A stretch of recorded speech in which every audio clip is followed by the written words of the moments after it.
Hey guys, and welcome back to another video. Today is finally the video where I can show you and explain you the inventory interface in its final state. So let's take a look on the new version of the concept. We have this custom player head, which stands for the character overview, shows important player data. Left click to select. Now we get this stuff displayed in our chat with my name, the kill count, death count and win count. The next one is the spell selection, where I can choose 3 spells I want to use in the game. So left click to select. Now we have this new interface with all the available spells. These ones on the bottom and this one are not implemented yet, so there are only these 4 you've already seen on my channel. Then we have this main menu button, which brings you back to the main menu. Works as you can see. And now we can choose 3 of the 4 available spells.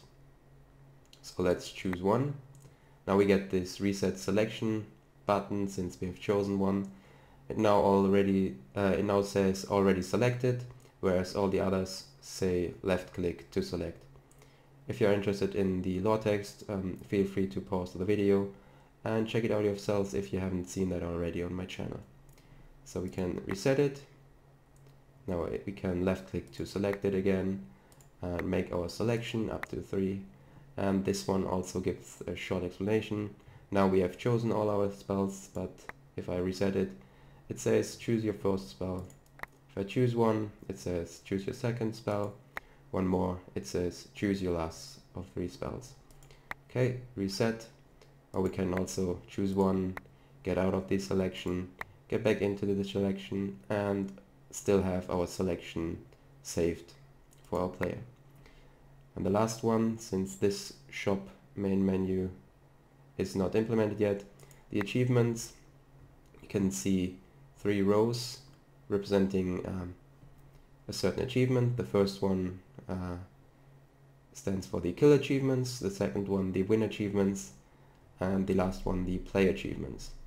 This arrow will be for a future version to bring you to the second achievement page. This is obviously for the main menu again, and then we have over here the total kill count display in our chat. So let's see how many player kills we have. 1100, and since we have over 1000 player kills, we have unlocked all the achievements up to this one, since we have not yet killed 5000 players. As for the games won, we have won 2166, so we got all the achievements for that section. And games played 100, that obviously won't be in an actual player data, since that's just the modified player data. Yeah, but we have these 3 achievements. This current version is on a server available for public testing, so if you're interested in that, feel free to check out the video description for an IP and hop on the server to try it out yourself. You can modify all the achievement stats over here. So let's say we have killed 110 players and update this. Now we have only these 3 achievements unlocked. That works for all the achievements for the wins and games. And we also have this short explanation with instructions if you still have any questions. Also, you can push this button to reset all your selections or your current selection to the main menu. This will not include your spell selection, obviously. But yeah, that's all there is to it. On the server you can also respawn, or not respawn, relog, if you want to reset your screen back to the main menu. So now let's take a look on the redstone itself. For those who are curious, there have been quite a few people that asked me for that, so in today's video I'll show you how it's done. So let's go to the redstone, and over here you have all the redstone. Let me reload the chunks. Here's all the redstone. I've reworked it in the new version to have all this stuff in sections or modules, so it looks a lot more than it actually is. If I go ahead and shrink or trim all this down to one module, it looks like this, and I can even shrink one module down to the essential parts, and then it would look like this. But the main part for this are these 4 rows of command blocks. So let me go ahead and start with the first one. So this one will tell the system that the player has an empty slot of 1. So basically we tell the system this slot for the player is empty. The 1 on the back here stands for true. If there's a 0, this will stand for false. So we set every player's score in the empty slot, which is a dummy objective, empty slot 1 objective, to 1, telling the system the slot is empty. Then again, we go ahead and execute this command, which will go ahead and check that slot if there's any item in it. If that's the case, it will set the player score to 0 in that objective, representing the slot is filled with any item. Doesn't matter what item it is, just any item. So in case the player has any item in that score, this value will be 0. And I'm using that to detect what button a player chooses or uses or whatever. So let's take a look on how this section works. We have a fill clock controlled by these 2 command blocks, constantly powering, triggering, filling this area with redstone blocks. Then this is the most important command. This will set every player that is currently in the spell selection screen.